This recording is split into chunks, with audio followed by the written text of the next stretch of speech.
Hi class, welcome to another great week of Counseling 120. I hope you had an excellent Labor Day weekend. This week we are going to really dive heavy into the catalog. So our goal is to complete covering the catalog this week. So you'll get a few reading assignments and a couple lectures this week on the catalog. By early next week, we will be incorporating our first quiz. So I want to give you a heads up.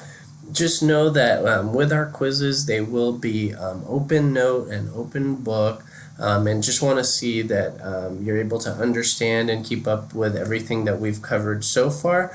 And the quizzes are also an excellent indicator of what to expect later in the midterm and final exams. So have a great week. Again, bear with us because this is the heaviest portion in terms of the amount of reading, but I promise you that it is really important, and we will also continue to have some discussions via Flipgrid and even some text discussions too on the board. So again, have a fantastic week, and I'll be posting the lectures on the module this week too.